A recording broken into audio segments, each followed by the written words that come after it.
Depuis plusieurs décennies, le rôle des femmes dans l'Église catholique suscite de plus en plus d'interrogations et de débats passionnés. Traditionnellement, l'Église a assigné aux femmes des fonctions importantes mais limitées, essentiellement dans la prière, l'enseignement, la charité ou encore la vie religieuse au sein des couvents. Pourtant, avec les mutations profondes de notre société, les revendications féminines pour une plus grande reconnaissance au sein de la hiérarchie ecclésiastique se font entendre de façon plus forte et plus structurée. Cette vidéo propose d'explorer cette thématique essentielle à la croisée des chemins entre foi, tradition, égalité et modernité. Quel est le rôle actuel des femmes dans l'Église? Pourquoi certains appellent-ils à une nouvelle ère? Et que peut-on envisager pour l'avenir? Le rôle des femmes dans l'Église catholique est marqué par une longue histoire, où elles ont souvent été les gardiennes d'une foi vivante et active au sein des familles et des communautés. Très tôt dans le christianisme, des femmes ont joué des rôles importants, tels que Marie-Madeleine, considérée comme la première témoin de la résurrection du Christ, ou encore Sainte Catherine de Sienne, mystique et conseillère papale. Durant le Moyen-Âge, les moniales et abbesses dirigeaient de vastes domaines ecclésiastiques et participaient à la transmission du savoir et de la foi. Hildegarde de Bingen, figure emblématique du XIIe siècle, a laissé une œuvre théologique, musicale et visionnaire d'une grande richesse.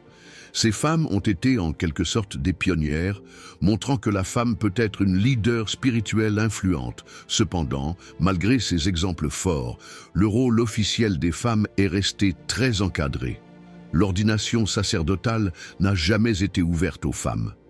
Dans la liturgie, les femmes ne pouvaient pas exercer le ministère sacramentel. Leur contribution, bien que fondamentale, était souvent cantonnée à l'accompagnement et au service.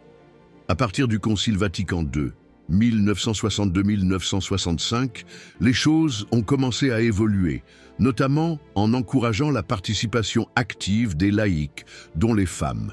Elles ont gagné davantage de responsabilités dans les mouvements catholiques, la catéchèse, la pastorale, et dans certains cas dans des postes administratifs.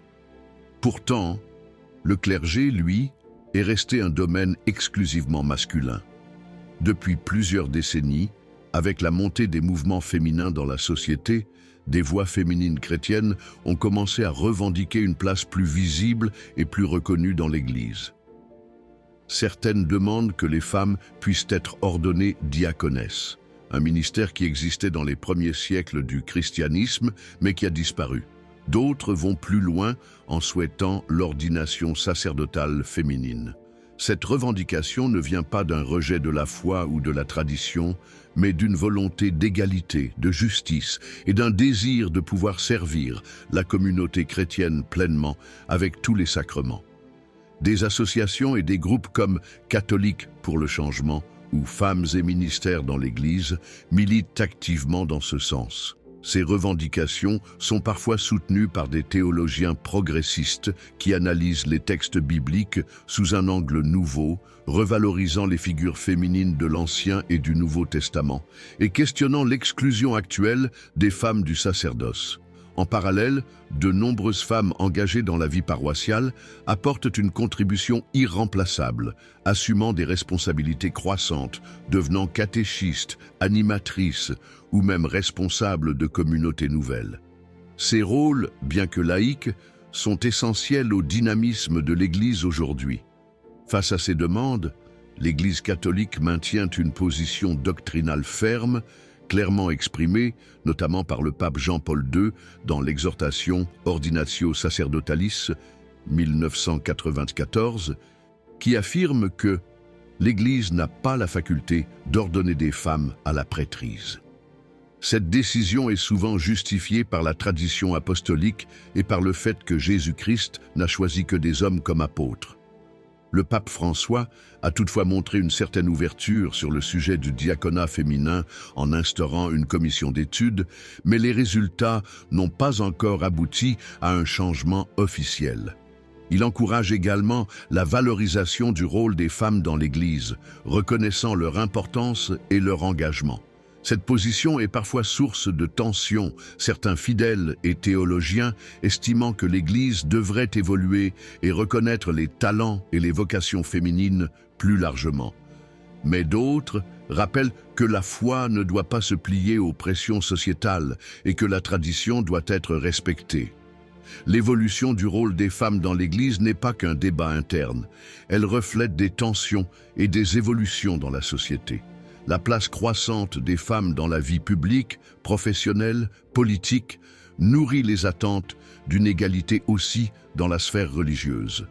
Pour beaucoup, l'ouverture à un rôle plus large des femmes serait un signe de renouveau et un moyen de rajeunir une Église confrontée à une baisse de vocation et à une perte d'audience dans certains pays.